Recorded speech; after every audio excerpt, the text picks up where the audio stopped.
You know, deep inside your car, there's a small, silent sensor that has absolute authority over how your engine performs and how much money you spend on gas. The thing is, most drivers have no idea what it even does, or that when it starts to fail, it does so quietly. Right now, this very second, there's a good chance your car is doing all three of these things. There's no loud bang, no clatter. It's a completely silent failure that's costing you money every single mile you drive. So, what's causing all this trouble behind the scenes? This little guy right here, the humble oxygen sensor. Yeah, it doesn't look like much, but believe me, it has total control over how your engine behaves. We like to call it the silent gatekeeper because, well, it's the final authority on what your engine burns and what actually comes out of your tailpipe.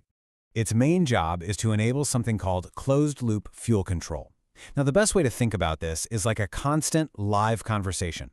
The sensor reports on what just happened in the exhaust, and the engine's computer instantly adjusts the fuel. It's this back and forth that happens hundreds of times a second. And here's what that conversation actually looks like in action. You've got the oxygen sensor sitting in that blistering hot exhaust stream. It tells the ECU, the engine's brain, about the quality of the last explosion in the cylinder. The ECU then, in a split second, tells the fuel injector to add a little more or a little less fuel for the very next combustion event. It's a decision made and executed in milliseconds, over and over and over again. Now, to make things a little more interesting, your car actually has at least two of these sensors.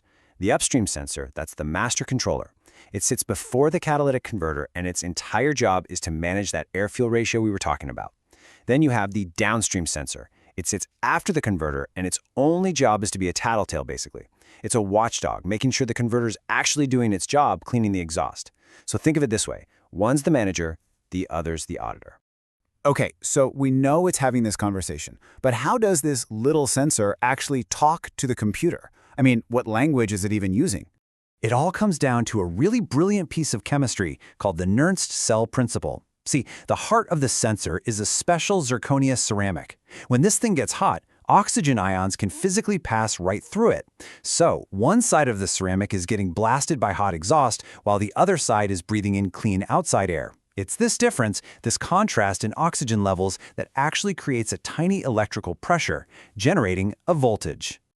Now, this is the most important thing to get straight, and it's something almost everybody gets wrong. The oxygen sensor does not measure fuel. It measures the damage your combustion just caused. Specifically, it's measuring how much oxygen was left over after the bang. So when the engine runs lean, that means too much air, not enough fuel, a whole bunch of unburned oxygen gets left over in the exhaust. The sensor sees this small difference between the exhaust gas and the clean outside air, and it generates a really low voltage, maybe around 0.1 volts. That's its signal for lean. On the flip side, when the engine runs rich, too much fuel, not enough air, that explosion uses up almost all the oxygen. Now you have a huge difference between the oxygen-starved exhaust and the outside air. The sensor reports this big difference by generating a high voltage, something close to 0.9 volts. That's the signal for rich. A healthy sensor, by the way, is constantly hunting. The computer adds a little fuel, the sensor screams rich. The computer pulls back fuel, the sensor whispers lean. This rapid oscillation, this constant zigzag between high and low voltage, is the signature of a system that's working perfectly. This whole system is absolutely brilliant when it works, but that little sensor lives in one of the most brutal environments in the entire car, and it has enemies. Here's the thing. The sensor is usually the victim, not the culprit. Silicone from using the wrong kind of gasket sealant can release vapors that literally coat and suffocate the sensor. A tiny coolant leak from a bad head gasket can poison its delicate platinum electrodes. If your engine is burning oil, the ash clogs up its pores. See, the sensor rarely just dies of old age. It's usually murdered by another failing part. And when it starts to fail, oh, you feel it. Your fuel economy just tanks. The engine might start to idle roughly or even hesitate when you try to accelerate. You might even get that classic rotten egg smell from the exhaust. That's a dead giveaway of unburned fuel cooking in the catalytic converter. And of course, the dreaded check engine light comes on. So why do all these symptoms pop up? Well, when the ECU loses that trustworthy fast-switching signal from the O2 sensor, it basically panics. It has no idea if the engine is running dangerously lean, which could cause catastrophic damage. So it makes a smart, safe decision. It defaults to a rich fuel mixture. It just starts dumping in extra fuel to be safe. This protects the engine, sure, but it comes at the direct expense of your fuel bill and your catalytic converter. And that leads us to a really critical point. When you see these symptoms, the first instinct most people have is just plain wrong. We have to learn to think like a diagnostician, not just a parts changer. So you get a check engine light, you pull the code, and it says oxygen sensor. Simple, right? You just replace it? Not so fast. Remember what we just said? The sensor is usually the victor. A proper diagnosis follows a logical path. First, you look at fuel trims, which are live numbers that show you exactly how much extra fuel the computer is adding or subtracting. That tells you what kind of problem it's fighting. Then you watch the sensor's voltage on a scanner. Is it switching fast like it should, or is it lazy and slow? Finally, you check its internal heater circuit.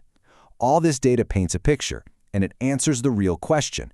Is the sensor itself actually bad, or is it just doing its job correctly by reporting a problem somewhere else? And here's why taking that extra diagnostic step is so incredibly important. The sensor itself, it isn't crazy expensive. You can often get a quality one for around $50. But the part it protects, the catalytic converter, that's getting drowned in raw fuel every single time that bad sensor is making the ECU run rich, well, that can easily cost $2,000 or more to replace. So, here's the bottom line. Thinking of the oxygen sensor as just another part is a huge mistake. A good, functioning oxygen sensor isn't just a part. It's cheap insurance for the single most expensive and most frequently stolen component in your entire exhaust system. It's working away, silently, out of sight, every single second your engine is running. So the only question you have to ask yourself is this: is your engine's silent gatekeeper still on the job?